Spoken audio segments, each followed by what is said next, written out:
Bienvenue dans Smart Bourse, votre émission quotidienne sur Bismart for Change pour rester à l'écoute des marchés. Chaque jour, du lundi au vendredi, vous nous retrouvez à 20h30 si vous nous suivez à la télévision via vos box et vous nous retrouvez chaque jour également en replay sur bismart.fr ou encore en podcast sur l'ensemble de vos plateformes préférées. Au sommaire de cette édition ce soir, peu d'éclaircissements peut-être nécessaires sur la stratégie économique de Donald Trump qui semble être appuyée par l'idée du no pain, no gain. Il faudra passer par une période de transition, de détox, nous disait Scott Bessent, le secrétaire du Trésor, il y a quelques jours, pour refaçonner le modèle économique américain et refaire des États-Unis une véritable puissance industrielle. Dans l'intervalle, il y aura sans doute un peu de douleur pour les marchés, pour l'économie américaine. Les esprits, semble-t-il, sont en train d'être préparés à cette idée qui signale que Donald Trump a peut-être un seuil de tolérance par rapport à la baisse de l'économie et des marchés beaucoup plus élevé que ce qu'on pouvait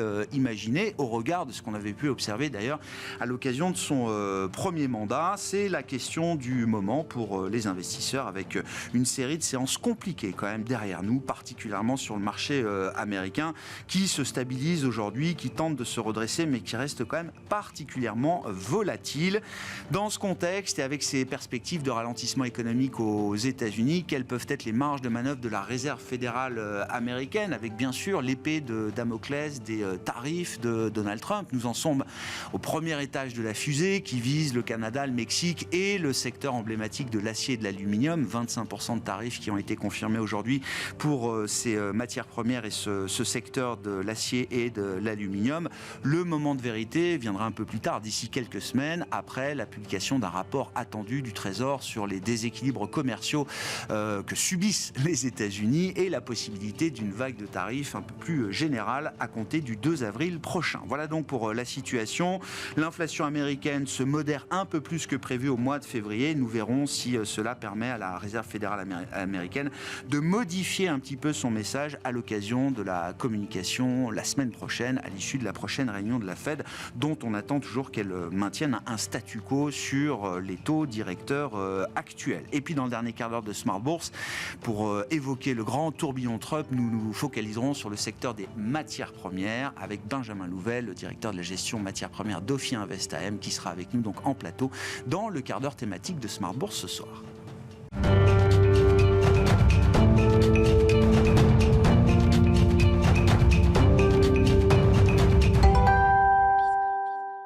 Tendance, mon ami, chaque soir en ouverture de Smart Bourse, Pauline Gratel est avec nous et vous apporte les infos clés du jour sur les marchés. Bonsoir Pauline. Bonsoir. Le chiffre macroéconomique du jour, c'est celui de l'inflation américaine pour le mois de février. Oui, l'inflation de février progresse de 2,8% sur un an. C'est inférieur aux attentes et au mois précédent où l'inflation américaine était à plus 3%. Sur un mois, l'inflation est en hausse de 0,2%. Là aussi, c'est moins que le mois précédent et sous les attentes. Enfin, dans sa version cœur, hors alimentation et énergie, elle ressort à plus 3,1% sur un an et plus 0,2% sur un mois. Bon, un rapport mensuel sur l'inflation aux États-Unis qui ne prend pas vraiment en compte la question tarifaire. Les tarifs douaniers sont encore à la une aujourd'hui. Oui, après une dernière série d'hésitations, notamment vis-à-vis du Canada, les tarifs de 25% sur les importations d'acier et d'aluminium en provenance du reste du monde sont bien entrés en vigueur aujourd'hui. À ce stade, l'Union européenne est la première à répondre avec une série de droits de douane sur 26 milliards d'euros de produits américains allant du Bourbon au Harley-Davidson. La Banque du Canada, dans ce contexte, a baissé à nouveau son taux directeur. Une baisse de taux de 25 points de base, ramenant ainsi le taux directeur de 3 à 2,75%. C'est la 6e baisse consécutive de taux pour la Banque du Canada. La suite semble évidemment beaucoup plus incertaine. Le gouverneur canadien indique simplement que la Banque centrale fera tout ce qu'elle peut pour aider l'économie à s'ajuster dans ce nouvel environnement. Après ces dernières informations, que dire de la situation des marchés obligataires, Pauline ? Le marché obligataire reste pris en tenaille entre les craintes de ralentissement économique plus prononcées que prévu et l'effet potentiellement inflationniste des tarifs aujourd'hui mis en place. Au final, le rendement américain à 10 ans remonte et s'établit autour de 4,30% aujourd'hui. En Europe, le rendement allemand à 10 ans poursuit sa remontée alors que les négociations politiques entre la future coalition et les Verts avancent pour s'établir à 2,90%. Sur le marché des change, le dollar est stable face à un panier de devises avec un euro-dollar toujours autour de 1,09. Qu'en est-il du côté des marchés d'actions ? La volatilité reste de mise, notamment sur le marché américain, avec une ouverture en hausse pour les principaux indices, très vite suivi d'un contre-pied. En Europe, le Stoxx 600 est en hausse autour de 0,5%. En France, en début de séance, le CAC 40 est repassé au-dessus des 8000 points et gagnait plus de 1% avant que ce rebond ne s'essouffle et que l'indice parisien ne repasse sous les 8000 points. Bon, et puis parmi les sources d'espoir également pour les marchés, les indices actions, les actifs risqués, l'idée d'une paix ou d'un cessez-le-feu à minima entre la Russie et l'Ukraine qui progresse. Oui, le cessez-le-feu proposé par les États-Unis a été approuvé par l'Ukraine. Les deux pays ont accepté l'accord des minerais et proposent une trêve de 30 jours. Le projet doit maintenant être validé par la Russie qui attend une information complète de l'Amérique. À la mi-journée, le porte-parole du Kremlin a dit « Ne précipitons pas les choses ». De leur côté, les États-Unis ont annoncé la reprise immédiate de leur aide militaire et de l'échange des renseignements avec l'Ukraine. Du côté des entreprises, si l'Europe n'a pas de Nvidia, elle a en revanche Rheinmetall. Le groupe a publié ses comptes aujourd'hui. Oui, une publication saluée par les investisseurs puisque le titre bondit de 8%. L'entreprise fait état d'une année record, de perspectives favorables pour le secteur de la défense et anticipe une croissance de ses ventes de 40% sans prendre en compte le réarmement de l'Europe. Le chiffre d'affaires s'établit à quasiment 10 milliards d'euros en hausse de 36%, mais surtout le carnet de commandes à 55 milliards d'euros est record en hausse de plus de 40% par rapport à l'année dernière. Dans son sillage, Safran est en tête du CAC 40 et gagne 5%. Quel sera le programme de demain sur les marchés, Pauline ? Les investisseurs prendront connaissance demain des prix à la production de février aux États-Unis ainsi que la production industrielle de la zone euro de janvier. Tendance, mon ami, chaque soir en ouverture de Smart Bourse, Pauline Gratel vous apporte les infos clés du jour sur les marchés.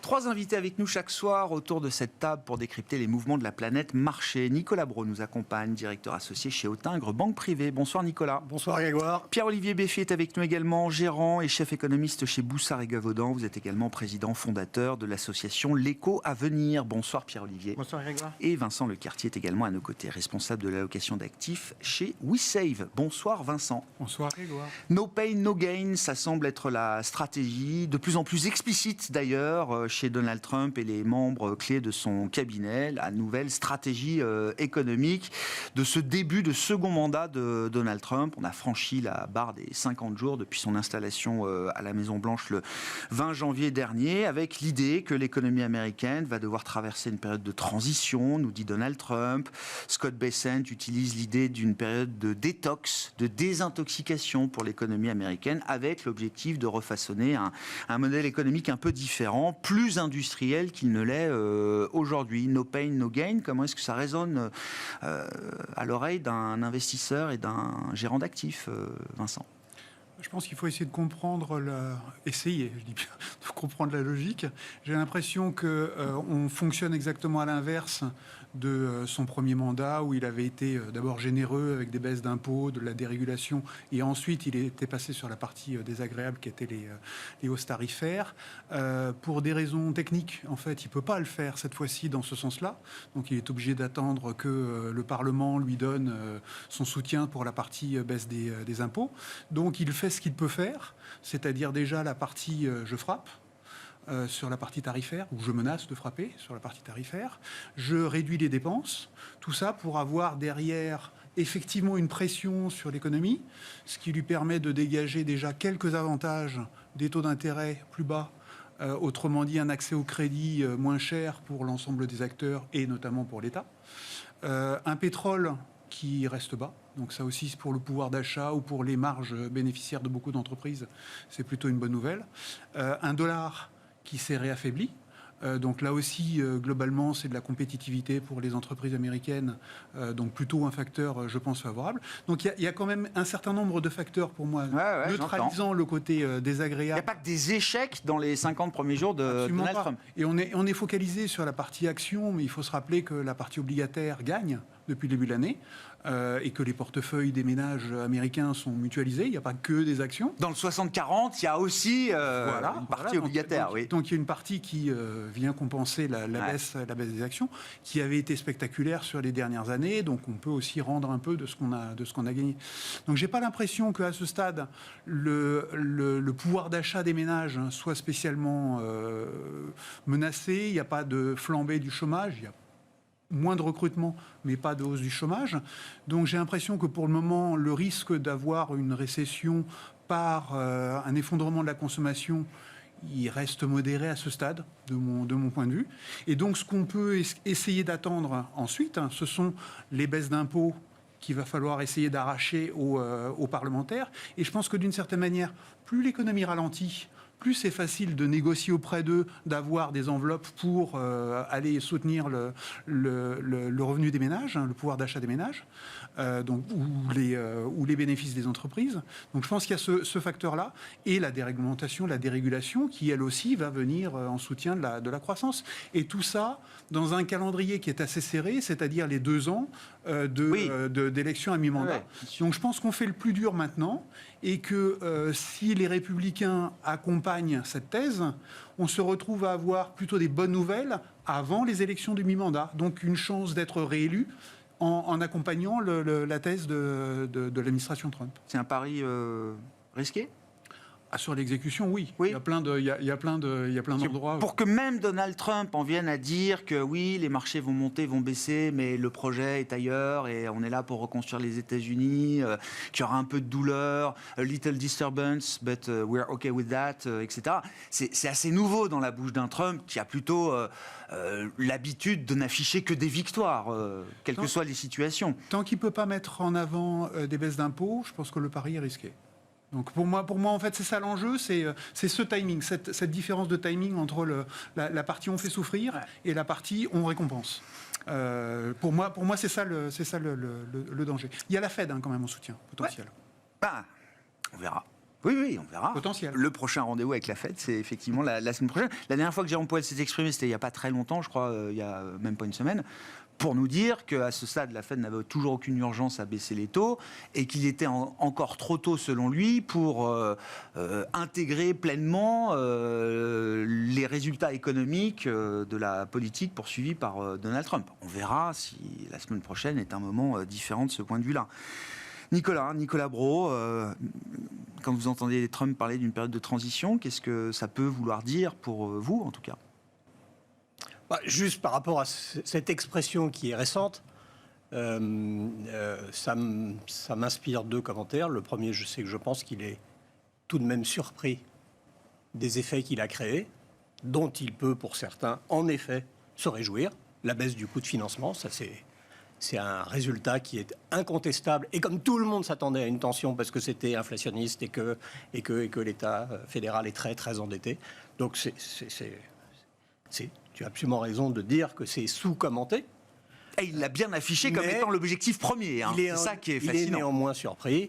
Et le terme de transition, ça résonne extrêmement mal à mes oreilles parce que en 2024, j'ai entendu cette expression où la normalisation 250 fois par des entreprises qui, dans 200 cas sur 250, ne voulaient pas dire que, en fait, après la fête, il n'y avait plus de croissance. Le luxe, le machin, tous ceux qui avaient monté leur prix, qui disaient que c'était du pricing power, alors que c'était que de la retranscription de l'augmentation de leurs coûts et pas du tout du pricing power. Et donc, non, transition est un terme qu'on entend encore en 2025 à ceux qui disent avoir raté la marche 2024 et que 25, c'est pas encore l'année du redémarrage. Donc, les dirigeants d'entreprise ont déjà abusé de ce type d'expression. Un dirigeant d'un pays qui a un fil conducteur économique fort est à risque de commettre la même erreur. Peut-être deuxième commentaire. Il y a le court terme qui nous anime. Je pense qu'il faut prendre au mot ce qu'il dit, d'autant plus que du côté des entreprises, ce qu'on entend, ce qu'on lit, ce qu'on entend des dirigeants, c'est qu'ils sont eux-mêmes très surpris de la tournure des événements et cette incertitude. et tout à fait au détriment de l'envie d'entreprendre, de l'envie d'embaucher, de l'envie d'investir, même aux États-Unis, ou peut-être encore plus, je ne sais pas, et de l'envie de faire du M&A. Alors là, on est carrément à l'opposé de ce qu'on a entendu en décembre, janvier, où la machine à faire des deals allait tout simplement exploser. Donc ça, c'est le court terme. Le sujet vraiment qui va peut-être nous animer les 4 prochaines années, c'est de savoir quel est le projet final derrière Trump. Est-ce que c'est vraiment une sorte de révolution ? Renverser les tables, c'est bien, mais si c'est réconcilier in fine le monde, on va dire, des élites bien pensantes, de l'argent dont il fait partie, puisqu'on a une plutocratie qui est à la manœuvre là maintenant, avec l'Amérique moyenne, super. Mais ça veut dire beaucoup de dégâts. Hein. Beaucoup. Mais je ne sais pas. Hein, on a envie, le côté fascinant de la période, c'est que on a une impression de plaques tectoniques, de choses qui sont à la fois mais la dernière fois il était comme ça, et tout le monde sait que l'Amérique ne se parle plus depuis 20 ans, qu'il y a des écarts, une polarisation raciaux, de sociaux, professionnels, il y a des gaps régionaux. Les gaps sont ouverts partout. Oui. Donc, ce truc-là est pas tenable, et à bon entendeur, nous évoluons sur la même tendance, évidemment, ailleurs, hein, en Europe. Hein. Donc, on est obligé de se questionner et pas se limiter à un jugement à l'emporte-pièce par rapport à un bonhomme qui est brouillon. Parfois, je dois le concéder, je trouve extraordinairement antipathique. Mais néanmoins, s'il est là et de nouveau là, il a peut-être une stratégie. Et c'est ça qui va être important de comprendre. Lui ou autour de lui, hein, effectivement. Quand on parle de Trump, je le précise à chaque fois. C'est aussi l'équipe et les gens autour de lui sont importants quand même dans cette affaire. Quand on entend Bessent, le secrétaire au Trésor, parler d'une désintoxication, de sortir d'une économie qui était devenue trop dépendante sur certains paramètres de la création d'emplois publics, c'est vrai. C'est vrai. Même Janet Yellen le reconnaissait. Il y a eu des créations d'emplois extrêmement importantes et une sphère publique qui a pris de l'importance et qui se lit dans les soldes budgétaires qui sont mauvais. Hein. Donc ça a du sens. Hein. Make sense. Ouais. Maintenant, comment on y arrive ? Alors après, sur le très court terme,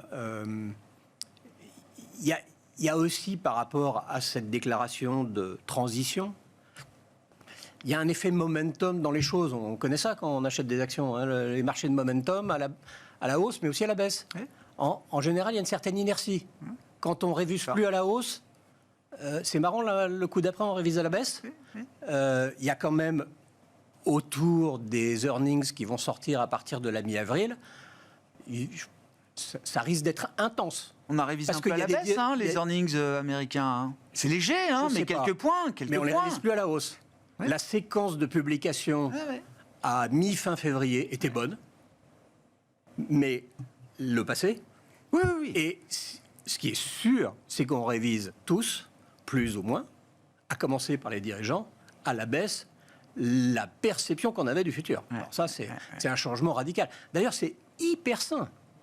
C'est hyper sain du point de vue des marchés, hein, parce que l'exceptionnalisme américain... On corrige un suroptimisme qu'on pouvait avoir jusqu'à encore quelques mois sur l'état des États-Unis et des marchés américains. L'exceptionnalisme américain, moi je trouve que c'est une foutaise. C'est vraiment une foutaise. On en a parlé pendant 2 ans ici, Nicolas. Oui, non, ok, mais parce qu'on vit dans des mondes de concepts. Oui. Hein, il y a 10 ans, l'Amérique avait presque acquis une crainte viscérale d'être dépassée très vite par la Chine.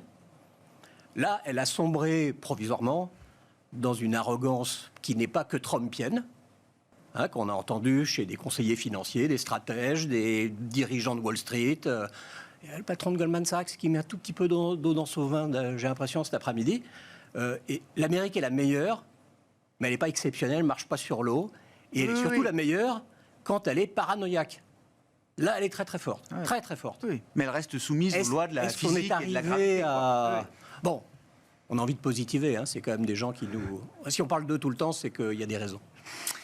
Bon, vos commentaires et de ce que vous comprenez de la stratégie après une cinquantaine de jours d'exercice du pouvoir par Trump et ses équipes, Pierre-Olivier. Moi, je suis assez d'accord avec pas mal d'éléments qui ont été donnés par Vincent et Nicolas.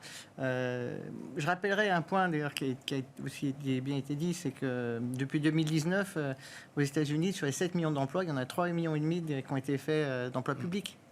Donc c'est une économie et alors après ils ont mis 7% de PIB dans l'économie, quoi. Ils ont mis en fait, c'était du déficit comme jamais. Je pense qu'il y a un déséquilibre de la politique du policy mix américain depuis déjà, mais sous Biden déjà, qui était aberrant. Voilà, on n'aurait jamais dû avoir autant de déficit public avec une économie au plein emploi.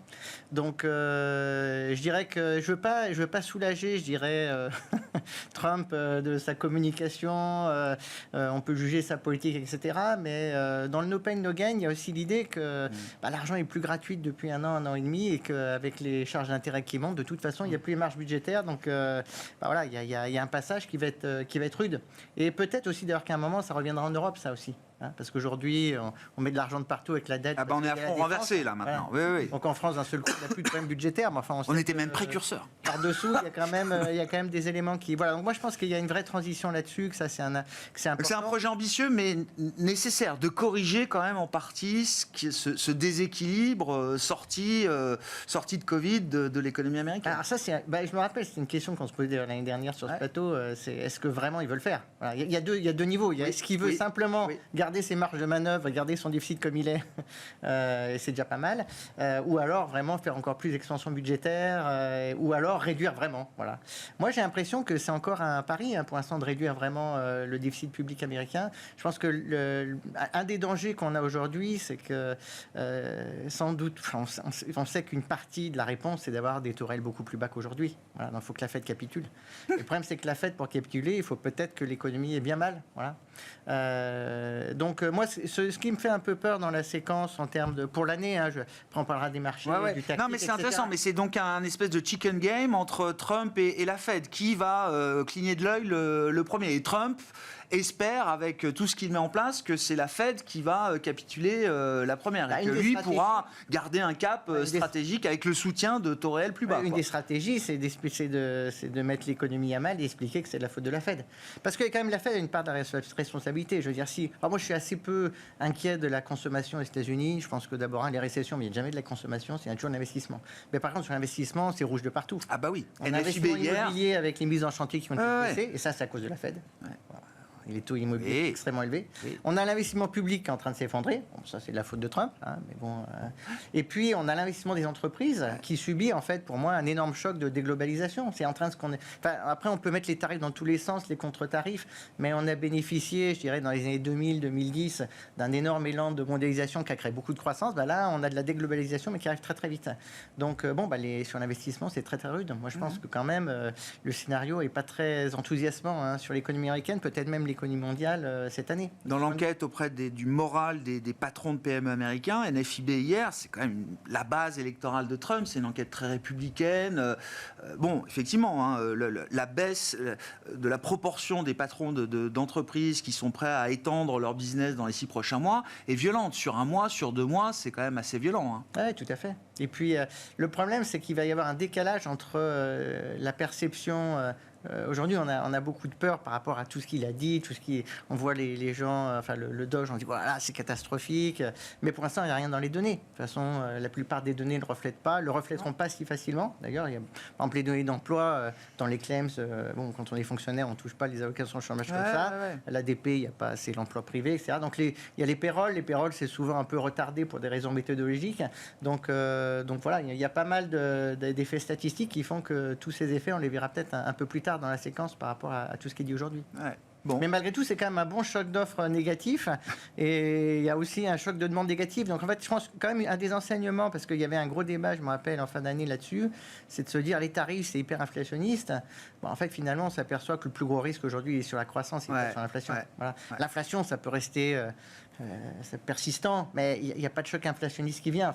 On repart pas à 10% d'inflation, quoi.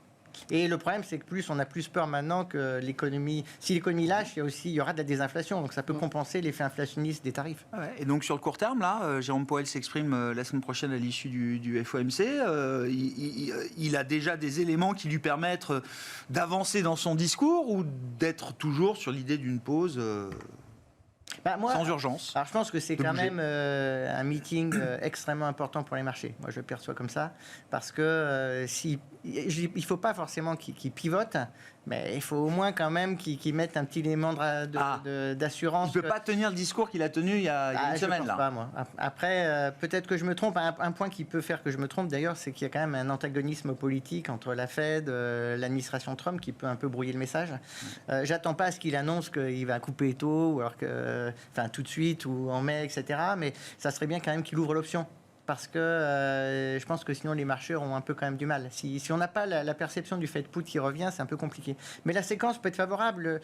Bon, l'indice des prix à la consommation a été plutôt un peu meilleur qu'attendu, même si, bon, malheureusement, en fait, c'est surtout les tarifs aériens qui ont c'est tout un fait. peu le passé, ça, pour le coup. Donc, non, et puis surtout qu'il y a quasiment la moitié des composants du CPI qui montaient à plus de 0,3 en moyenne en rythme mensuel. Donc en fait, malheureusement, le chiffre sous la surface est pas si bon que ça pour la Fed.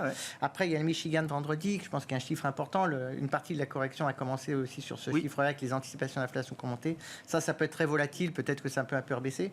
Donc voilà, on a peut-être une séquence qui va peut-être permettre à la Fed au moins de dire, bon ben voilà, moi là, il y a quand même s'ils sont en risk management, ils devraient dire que il y a quand même plus de risques sur la croissance que sur l'inflation qui se sont manifestés récemment.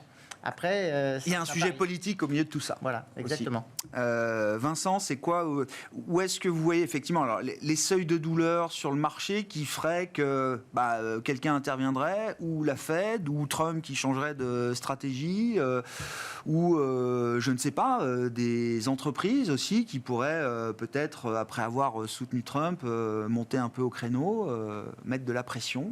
Où est le put, quoi? En timing, je suis entièrement d'accord. La Fed, pour moi, doit commencer à réouvrir un petit peu la porte à une baisse de taux. Quand on regarde les anticipations de mouvements de taux cette année, c'est de nouveau 3 baisses de taux aux États-Unis, une fois à chaque trimestre, juin, septembre, décembre, alors qu'il y a un mois, c'était 0. Donc ça bouge très très vite. Donc déjà, je pense que la Fed peut essayer d'accompagner un petit peu les anticipations qui sont faites par le marché. Deuxièmement, les modèles de la Fed lui disent récession approche, en tout cas pour certains de leurs modèles. C'est plus impossible. Ça n'est plus impossible. Donc je pense qu'assez logiquement, une ouverture de Powell sur la possibilité de rebaisser les taux, pour moi, ça me semble assez logique. Quand est-ce qu'il faut l'activer? Les 2 mandats, c'est inflation et chômage. Inflation, entièrement d'accord, il y a peu de chances que ça soit une catastrophe. C'est du one-off, et puis voilà. Et de toute façon, les hausses tarifaires, s'il y a ralentissement économique, l'un compensera un peu l'autre. Donc pour moi, c'est l'emploi. C'est l'emploi qu'il faut regarder.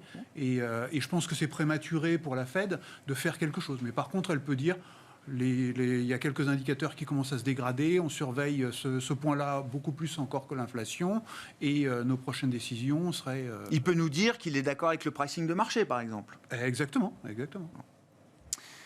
Pour les entreprises, qu'est-ce que ça implique? Alors, on est sorti de la période de publication de résultats, en attendant la prochaine, bien sûr, Nicolas, mais dans ce monde-là, et notamment des tarifs, j'imagine que c'est pas évident du tout. Quand on lit des commentaires rapportés de CFO, de CEO, c'est ce qu'ils expliquent. Je prends l'ascenseur, je descends de 15 étages, je ne sais pas combien il va y avoir eu de tweets de Trump entre-temps, et combien de renversements, de contre-pieds, de revirements, etc. Oui, c'est difficile de répondre à ça, parce que Trump occupe un espace qui est complètement démesuré. Alors, s'il renverse les tables et qu'on est à la veille d'une révolution, c'est normal. On est à un grand point d'inflexion de quelque chose, social. Mais sinon, on n'a pas acheté l'Amérique de Reagan, Carter, il n'avait que... Mais de toute façon, il suscitait du mépris, surtout vu de chez nous, mais même parfois là-bas. Donc, il y a un moment donné, le président de la République, c'est très bien, mais moi, je vais écouter, en tout cas, ce que dit Corporate America. Ouais. Et de ce point de vue-là... On sent qu'il y a un début de langue qui se délie, après un moment de sidération, qui n'est dépassé que par la sidération du peuple démocrate, qui est sans voix. Ah oui. Sans voix. Ça, c'est exceptionnel. Ouais. Par Bernie Sanders, personne ne parle. Ouais. Donc on revient au corporate. Pour le marché action, d'abord, on va regarder ce que disent les entreprises, la séquence des résultats. Si on rentre dans un cycle de révision en baisse des résultats, enfin un cycle, une première, Ouais. une première c'est une première, quoi. Ouais. On en parlera au moins autant Ouais. que la phrase transition ou... Mais le moins 10 de marché, là, enfin, ou quasi, il l'a pris en compte? Ou est-ce qu'on est encore au milieu du chemin si on était dans cette... Je sais pas, Ouais. je sais pas vous dire. Je pense que le moins 10 est l'image miroir de novembre-décembre, mi-janvier. Oui. C'est tout. D'accord, C'est ok. tout. C'est pas plus que ça. à ce N'importe stade. qui investit Ok. sur des actifs américains, et j'en ai un à ma gauche qui le fait aussi depuis longtemps, c'est très bien que ça se voit même pas en termes Ah de bah non. performance. Oui, oui. Ça C'est se la voit vie même normale pas. du marché, ça. Ce qui est nouveau, c'est l'effet surprise. Tout le monde est surpris. Ouais. Tout le monde est pris à contre-pied. Mais parce que le point de départ récent, hein, puisqu'on accorde beaucoup d'importance au court terme, puis c'est normal, c'est une arrogance. Mais enfin, n'importe quelle la fille qui fait la porte-parole à Maison Blanche, Oui. elle dit pas des bêtises, hein, mais d'une arrogance. Mais tout est arrogant. Tout le monde est extraordinairement arrogant. Ça marche pas.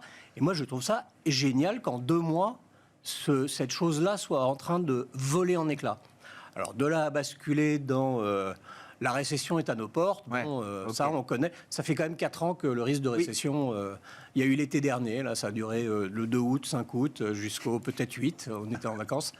Mais c'est logique. Ouais. Donc, cette partie-là, cette lecture-là est positive. Ça veut dire qu'on a envie de rentrer dans un territoire. On est dans un territoire, on a envie de chercher des opportunités D'accord. pour se ressensibiliser. Ok. C'est peut-être ça, Ouais. sur un horizon court. Maintenant, la réponse vraiment, c'est la saison, je pense, du premier trimestre. Ouais. Où, pour l'instant, les dirigeants disent ce qu'ils pensent. Ça n'a pas l'air d'être le cas de tout le monde aux États-Unis, d'ailleurs non plus, puisqu'il y a beaucoup d'hypocrisie dans beaucoup de choses. Mais aux États-Unis, les dirigeants, si ça commence à se dégrader, Oui. ils le disent. À partir du moment où ils parlent vrai. Ils le disent. Ouais. Donc ça va être... Oui. Ouais. On est dans une actualité d'une intensité exceptionnelle. Ouais. Ça ne fait peut-être que commencer. Avant de parler de l'Europe, juste là, tactiquement, comment on traite le marché américain, Vincent ?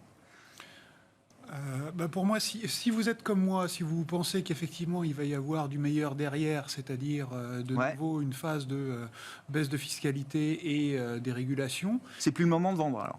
et qu'une partie du ralentissement qu'on vient d'avoir, c'est un ralentissement conjoncturel qui est dû à du restockage, Oui. etc. Oui, vous revenez un petit peu sur les États-Unis et comme d'habitude en priorité sur ce qui a le plus baissé, c'est-à-dire la techno. Sauf à considérer que les bilans des 7 majors sont en réalité du pipeau et qu'elles n'ont pas de cash. Voilà, il y a une valeur derrière et des parts de marché, enfin, tout ça ne va pas s'arrêter. Donc pour moi, c'est évident que c'est de ce côté-là qu'il faut revenir. La vraie D'accord. question, je pense qu'elle est plus du côté de l'Europe, en fait. Ok, bon, on y viendra, mais moins 15 sur le Nasdaq, vous dites qu'il y a déjà des choses à faire là sur ce marché américain. Comment on traite le marché américain Oui, moi pour je vous, suis Pierre-Olivier, assez- ouais. je suis assez aligné. Voilà. D'accord. Je pense que... Après, je pense qu'il y a quand même encore un pari. sur C'est la allé Fed. vite, hein. Voilà. Non, mais enfin, je veux dire, on retrouve tout de suite déjà des gens là qui sont prêts à racheter le marché américain. Je sais pas. Alors que certains n'ont même pas eu le temps de vendre. Bon, moi, je suis dans un hedge fund, donc Ouais. je suis toujours un peu hedgé. Hein, de D'accord. côté. Donc moi, j'étais pas dans ce marché. Voilà. Ouais. Mais je me dis que il y a un diagnostic que je partage avec Vincent, c'est que les conditions financières s'améliorent. Voilà. Quand vous avez une baisse du Les dollar, spreads de baisse crédit des ont un taux, peu bougé quand même. Oui, mais je veux dire, alors, franchement, on n'est pas du Epsilonesque. niveau, oui, enfin, Bon, on en d'accord. vient tellement bas, bien sûr. Ok. Ça se tend un peu aussi, mais de manière générale, quand même, la baisse du dollar, la baisse des taux, c'est quand même stabilisant, voilà, à court terme. Après, ça n'est pas si on est vraiment en récession tout de suite, hein, évidemment, voilà, c'est jamais assez quand dans ces cas-là. Mais est-ce qu'on est déjà dans ce scénario-là? Moi, je pense qu'il y a encore un peu de temps avant qu'on y arrive, voilà. Donc pour l'instant, c'est une bonne baisse des taux, une bonne baisse du dollar. Trump s'est bien couvert politiquement en annonçant qu'il voulait faire baisser les taux. Donc pour l'instant, tout va bien. je te laisse le jugement moral si c'est bon ou pas bon. Hein. Moi, je ne vais pas m'engager là-dessus. Bonne hein. baisse, Moi, c'est juste le refroidissement qu'effectivement on attendait Je pour dis juste que, par rééquilibrer exemple, les choses. Contrairement à il y a 2 ans où c'est le marché obligataire qui faisait baisser le marché action Ouais. parce que les taux montaient, Ouais. ça c'était vraiment gênant parce qu'il n'y avait pas Là, de ça mécanisme amortit, d'ajustement. quoi. Là, il y a un mécanisme, Ouais, un peu d'amortissement. Donc c'est vrai que ça peut faire sens de commencer à essayer de tenter de jouer au moins un rebond technique, on va dire ça Ouais. comme ça. Ouais, parce que moi, je suis un peu plus négatif sur l'économie américaine et mondiale pour cette année. Donc D'accord. c'est pas Donc ça, forcément c'est pour vraiment que j'ai envie d'être méga bullish sur Mais les pour vous, États-Unis. ça veut dire que sur 2025, la probabilité de récession, elle va encore monter un peu plus que ce qu'elle n'est déjà? Ah ben moi, je pense que c'est très très compliqué avec les ajustements. Enfin, toutes les bonnes nouvelles qu'on attend, elles se matérialiseront pas avant l'année prochaine. Quand est-ce qu'on va faire passer les budgets, les baisses d'impôts, etc. Enfin, ça va arriver vers la fin d'année. Enfin, ça va arriver vers l'automne, et puis après le temps qu'on mette tout ça en place. Bon voilà. Et puis il y a aussi une grosse partie des baisses d'impôts qui sont juste des extensions des baisses qu'on Ah a oui, déjà. bien sûr. Donc en fait, En termes d'impulsion, il n'y a rien de neuf. Hein. pour l'instant, il y a quand Oui. même un petit débat aussi sur ce qu'on va vraiment avoir derrière. Oui. Donc, moi, je pense que pour cette année, malheureusement, on a pour l'instant la rhétorique très négative sur les tarifs et surtout, je pense que sur l'aspect confiance. Donc la Fed va revenir dans le jeu, mais sur le plan de la macro, on est plutôt sur une série de déceptions à venir là pour l'économie américaine. Peut-être que ça va dans le sens aussi de l'idée qu'on commence un peu à ajuster à la baisse sur les perspectives des entreprises et que la macro, quelque part, va aussi refléter ça. Encore une fois, à mon sens, pas tout de suite. Les gens se font un peu peur. Bien sûr, le PIB américain il va être négatif au premier trimestre, mais si c'est juste parce qu'on a importé en amont des tarifs, si le deuxième trimestre, on a une contribution exceptionnelle du commerce extérieur et qu'on a un PIB à 4%, enfin, ça ne veut rien dire tout ça. Il faut regarder par-dessous ce qui se passe, en quelque sorte. Mais malgré tout, on voit quand même qu'il y a un peu de fébrilité sur la demande domestique américaine. Là aussi, Kevin Hassett, il a pris les devants, il a dit oui, le premier trimestre, ce sera quelques blips dans les données. Voilà. Il n'a pas pris de risque, parce que le T2 va remonter, c'est sûr. Oui, ils ont toujours un problème avec le calcul du T1, ils ont toujours un problème de calcul du PIB au premier trimestre. Peut-être un dernier point. Moi, un point qui m'inquiète aussi sur l'année aux États-Unis, c'est justement que les États-Unis sont vraiment trop en roue libre, ce gouvernement. Enfin, ce qu'on aime bien, c'est quand, au contraire, il y a un équilibre des pouvoirs. Les marchés, ils sont jamais aussi bons quand on a une chambre démocrate, un président républicain, ou le contraire, parce qu'on se dit qu'il y a des contre-pouvoirs partout. Là, ils sont un peu en roue libre. Et on s'aperçoit qu'ils font des erreurs de communication, qu'ils font des erreurs aussi peut-être. Là, je sais pas, par exemple, ils ont viré les vétérans qui ont voté pour Trump. Donc, du coup, les vétérans se disent mais qu'est-ce que j'ai fait? Enfin, voilà, il y a pas mal de choses qui arrivent. On se dit qui sont pas naturelles. Ouais. Et ça reflète bien aussi, je pense, la grosse surprise du marché, qui a été que le gros consensus quand même, les Trump trades.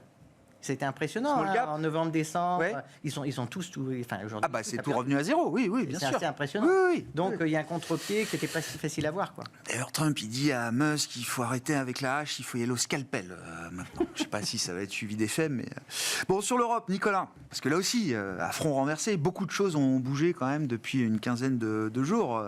Bon, commentaire libre, j'allais dire, sur la situation et les avancées politiques en Europe. On en a beaucoup parlé sur ce plateau. On n'a pas été avare d'enthousiasme, je dois le dire. Maintenant, la poussière retombe un peu, les questions d'intendance arrivent, donc, et le marché a beaucoup monté. Bon, alors, je suis positif. Il faut choisir son camp. Je suis positif. Il faut donner sa chance au produit. Ça arrive une fois tous les 10 ans. Et ce qui se passe en Europe n'est pas anodin. Déjà, le point de départ est l'effet, et l'exact inverse des États-Unis. L'arrogance, l'absence de... On n'a plus confiance en nous. Les Américains ne nous regardent même plus. Les financiers américains n'ont pas rebalancé leur portefeuille vers l'Europe. Et nous, Européens, nous avons perdu confiance en nous. OK, ça complique l'histoire structurelle. Ça, je vous le concède.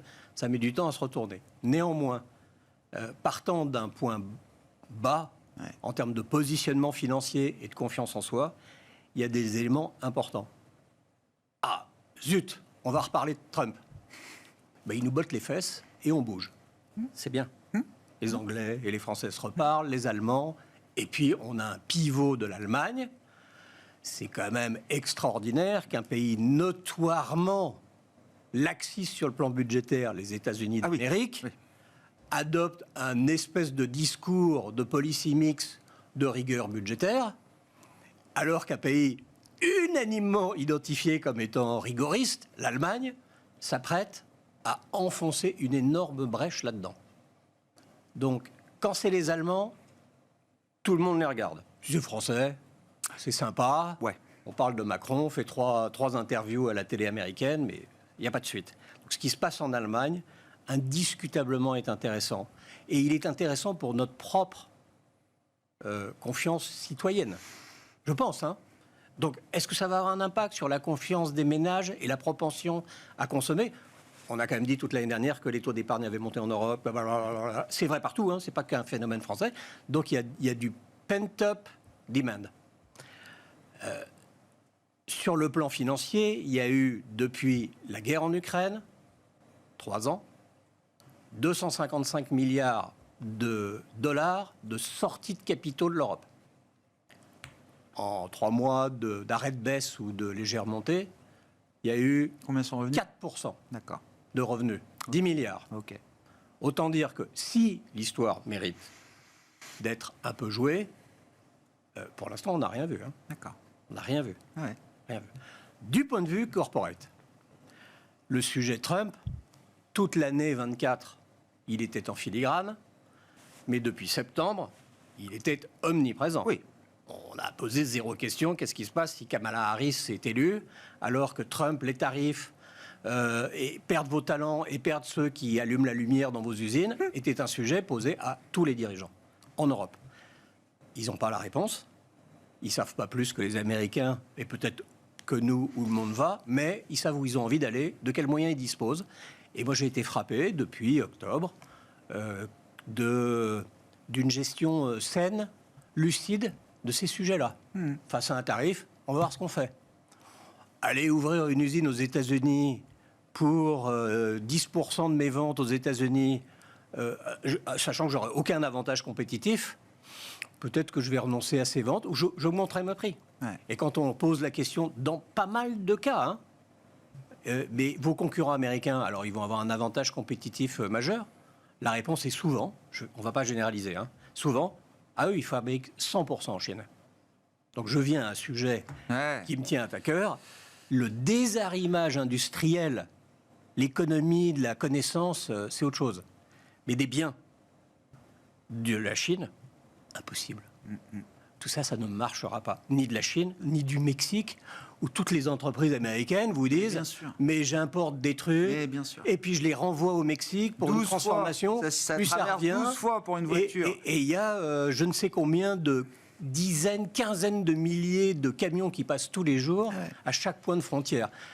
Ça ne marchera pas. C'est pas pour ça que ça ne va pas se faire. Donc, sur le plan du corporate earnings européen, On va réviser là je ne sais pas.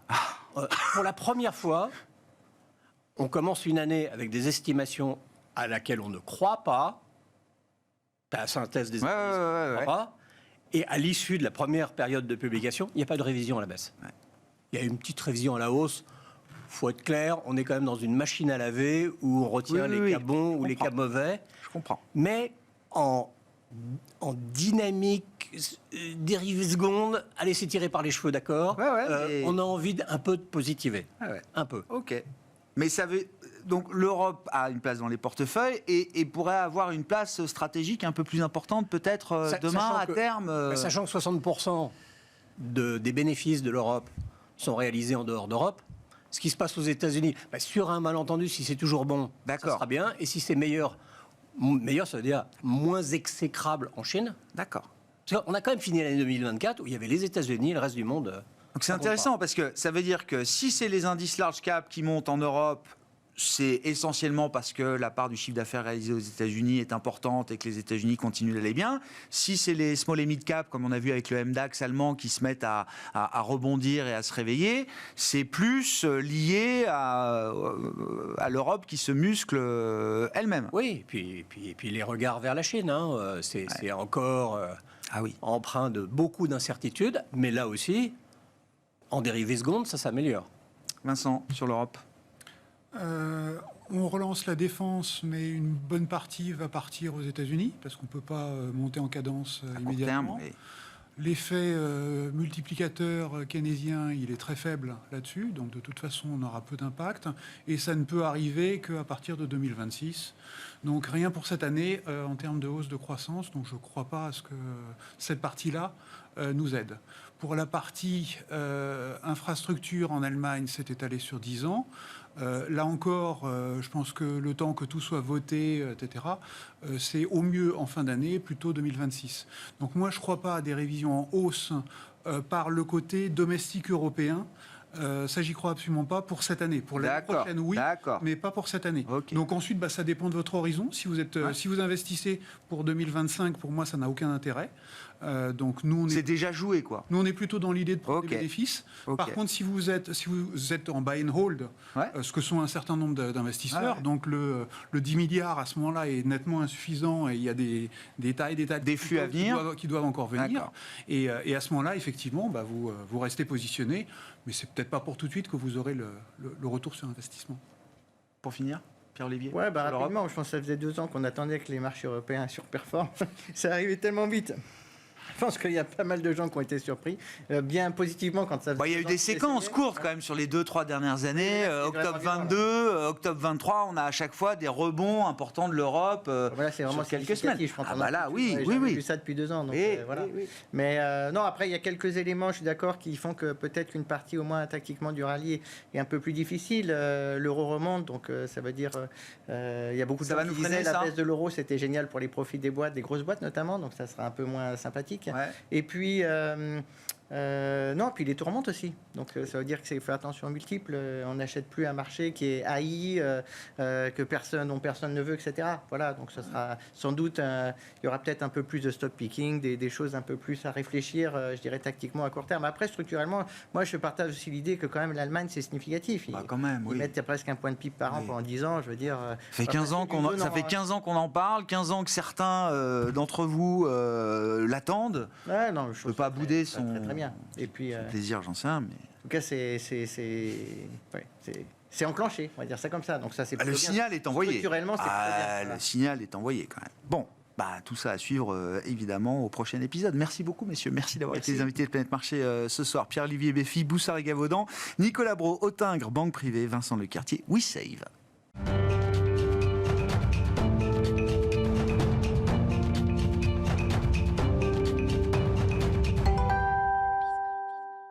Le dernier quart d'heure de Smart Bourse. Chaque soir, c'est le quart d'heure thématique. Le thème ce soir, c'est celui des matières premières et des marchés de matières premières dans le monde de Trump 2.0. Nous en parlons avec Benjamin Louvet, directeur de la gestion matières premières d'Ophi Invest Asset Management. Bonsoir Benjamin. Bonsoir Grégoire. Question très ouverte à travers la dimension des matières premières. Il y a la guerre commerciale, il y a la guerre contre la drogue. Je reprends évidemment le récit trumpien. Il y a des matières premières aussi. Il y a surtout la guerre des ressources. Bah oui. L'OPA sur le Groenland, sur le Canada, sur les minerais ukrainiens. Je caricature, je grossis le trait. Mais il y a quand même une attention particulière de cette administration sur des enjeux de long terme, d'ailleurs. Il ne faut pas le négliger. Que sont les ressources stratégiques, critiques, de base, pour faire tourner une économie et les industries de demain. Je me dis que Trump, qui est grand fan de technologie, a peut-être dans une de ses plateformes de musique redécouvert Madonna qui chantait We Live in a Material World dans les années 80. Oui. Et en fait, trêve de plaisanterie, on est rattrapé par la physique et par le fait que en fait, toute activité économique commence par faire un trou dans la terre pour prendre des matériaux et les transformer.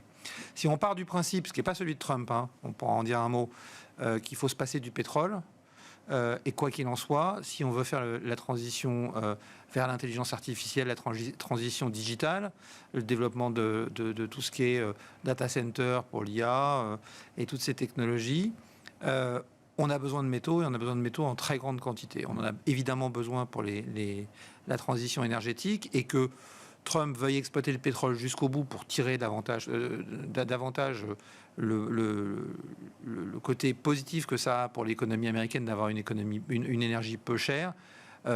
N'exclut pas le fait qu'ils comprennent qu'à terme, on va devoir se passer l'un n'exclut pas l'autre ou d'une autre des matières premières fossiles. Et donc, il est obligé de prendre en compte cet élément. Et effectivement, le Groenland, c'est un moyen peut-être de sécuriser un accès à des ressources fossiles, mais aussi des ressources minières. Évidemment, le traité qu'il souhaite signer avec l'Ukraine en est un autre. Il y a plusieurs éléments qui sont positifs là-dessus. Mais pour moi, ce que ça révèle surtout, c'est le retard des États-Unis sur ce sujet. Les Chinois ont compris ça bien avant tout le monde. Je rappelle, 1992, Deng Xiaoping fait un discours dans lequel il dit « Le Moyen-Orient a le pétrole, nous avons les terres rares. Ouais. » Donc il y a déjà cette conscience. Puis au début des années 2000, il y a l'émergence d'une classe moyenne de 350 millions d'habitants en Chine qui nécessite des routes, des autoroutes, des trains, des immeubles. Et donc une prise de conscience de l'importance des métaux. Ça fait donc plus de 25 ans, 30 ans, que les Chinois sécurisent leurs approvisionnements en métaux en achetant en Amérique du Sud, en Afrique et un peu partout dans le monde des participations dans des mines. Même les groupes français, Eramet, Christelle Bory, elle expliquait, elle a été attaquée parce qu'elle travaille avec des Chinois en Argentine, mais elle dit mais personne n'a voulu venir avec moi en Europe. Donc j'ai trouvé des investisseurs chinois qui ont bien voulu venir se joindre à nous et on a fait ça. Et ils ont compris ça bien avant tout le monde et ils continuent sur cette lancée.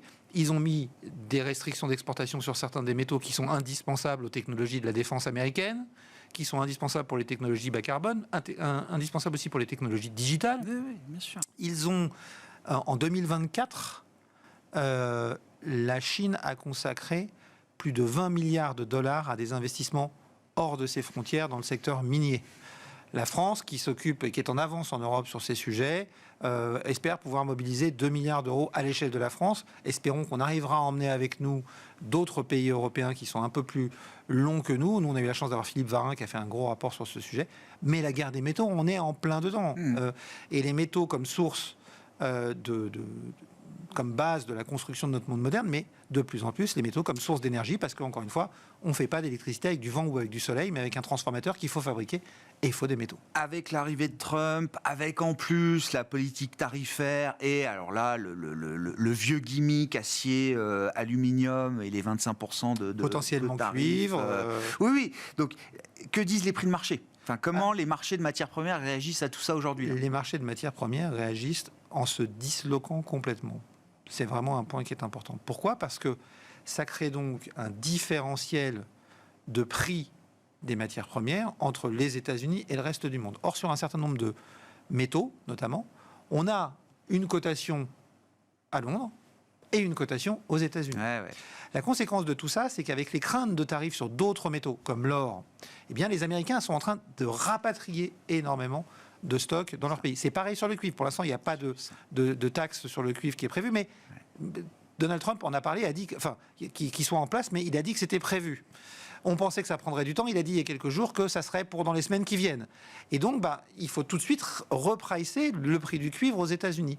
Et donc, vous avez un différentiel de prix entre le cuivre à Londres et le cuivre aux États-Unis qui est en train de se créer et qui pourrait atteindre 25%. C'est le montant des taxes. Sur l'or, il y a donc ces mouvements pour anticiper une éventuelle mise de taxes sur l'or qui fait que les banques à Londres sont débordées. Aujourd'hui, il y a 4 à 8 semaines d'attente. C'est ça, voilà. Le prix, chercher le chiffre. Le prix de la livraison, c'est 2 jours. En 2 jours, on retirait son impôt de London était de 4 euros, je crois, pour le kilo d'or. Aujourd'hui, on est à 100 euros. Donc, il y a des frais de livraison qui ont explosé.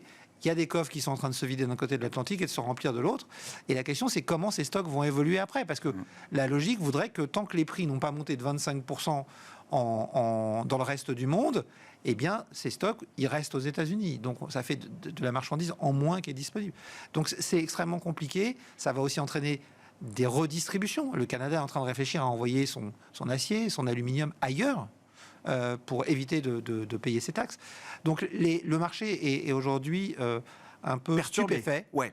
C'est la stratégie de la stupéfaction de Trump et essaye d'absorber toutes ces informations. Donc, par exemple, sur le cuivre, on a une prise en compte d'un écart entre le prix à Londres et le prix aux États-Unis qui s'est écarté, qui n'est pas encore à 25%, mais qui price grosso modo 10% à un horizon 4 mois. À la fin de l'année, c'est un petit peu plus, mais on n'intègre pas encore les 25%, donc c'est peut-être pas fini. Effectivement, sorti de l'idée de la mondialisation heureuse, se dire qu'on va avoir des prix potentiellement différents de 25% entre le même minerai, le même métal, cuivre, sur le continent européen à Londres et sur le continent américain à Chicago, mais on a ça paraît un délirant. Qui est plus grand que ça, Grégoire. C'est que la stratégie de Trump, c'est de réindustrialiser les États-Unis, donc de redévelopper une exploitation minière, une exploitation de raffinage. Je vais prendre un exemple. Ils ont des mines de palladium. Ils sont en train de redévelopper une mine de terres rares. Le palladium aujourd'hui qui est exploité aux États-Unis, il est envoyé à l'étranger pour être raffiné. Et c'est très bien de vouloir reconstruire une industrie, mais une mine, une mine en moyenne, ça met 17 ans pour ouvrir. Une mine de cuivre, une mine de nickel, c'est un peu moins. Une mine de lithium, c'est beaucoup moins, c'est 5 ans. Mais une mine de cuivre, une mine de nickel, c'est 15 à 20 ans en moyenne. Donc c'est pas pour tout de suite.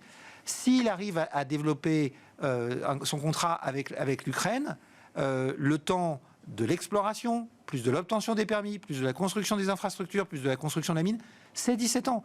Donc tout ça, c'est des stratégies à long terme. Trump, il est là 4 ans. Pour l'instant.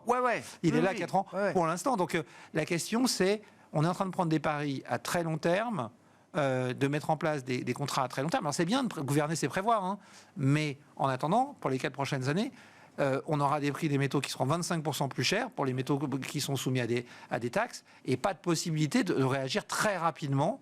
Alors, il y a quelques exceptions. Il y a une mine qui se développe en Arizona en ce moment, que Equinor Electric développe, qui a été fait de main de maître par Robert Friedland et qui va mettre a priori 5 ans à arriver sur le marché. Mais c'est très rare. Il n'y a pas de flexibilité là à très court terme. Et le temps minier est un temps long. Et ça, on ne peut pas y couper. Ouais. Bon, dans ce contexte, pourquoi est-ce que le pétrole a perdu 15% là, depuis janvier, Benjamin ? Il a perdu 15% pour plusieurs raisons. D'abord parce qu'on commence à avoir des inquiétudes sur la santé économique. Première chose.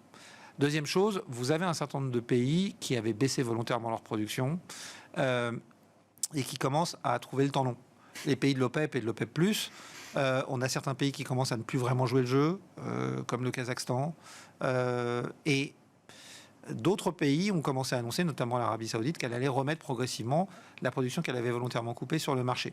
Alors, la question qu'on peut se poser, c'est pourquoi ?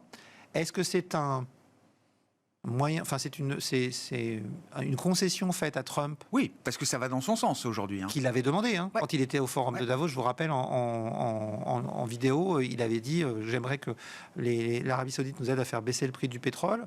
Est-ce que c'est une concession ? Parce que peut-être aussi, on connaît maintenant un peu Trump, parce qu'il n'y a pas eu des menaces sur la sécurité, la garantie de sécurité à l'Arabie Saoudite. Il y a beaucoup de choses qui peuvent se jouer derrière. Est-ce que c'est pas aussi un moyen pour l'Arabie Saoudite de s'assurer que le prix du pétrole reste pas trop pour éviter que leurs concurrents dans les pétroles de schiste aux États-Unis aient trop de facilité à augmenter leur production, puisque Trump va tout faire pour mettre en place des mesures fiscales, par exemple, pour les aider, pour abaisser le coût de production. Donc c'est peut-être aussi... Il y a un jeu qui se joue, mais clairement, la baisse du prix du pétrole s'explique par deux choses. Les craintes de ralentissement économique d'une part, donc côté demande, baisse de la demande, et côté offre, le retour d'une quantité de pétrole qui avait été retirée du marché depuis plusieurs mois. Un dernier mot, est-ce qu'avec Trump 2.0, on va retrouver des perturbations sur les matières premières agricoles ? Parce que c'est des sujets de rétorsion. Première guerre commerciale, la Chine avait répondu fortement sur les exportations américaines, les importations chinoises de soja américain, etc. etc. Donald Trump a annoncé cet après-midi des taxes de 25% sur le maïs en provenance d'Europe. Donc il y aura des perturbations un peu partout. Il y a une volonté de Trump de provoquer une espèce de stupeur pour arriver à rentrer dans une négociation pour essayer de rétablir une situation qu'il juge déséquilibrée. Il y a toujours cette histoire derrière de l'accord de Mar-a-Lago, comme certains l'appellent, qui consisterait à essayer de trouver un moyen de faire baisser le dollar, baisser les taux aux États-Unis pour rendre de la compétitivité et de rembourser en fait ses créanciers avec de la monnaie de singe grâce à l'inflation. Ça va pas être simple. La voie sur laquelle il s'engage est une voie qui économiquement fait pas forcément beaucoup de sens.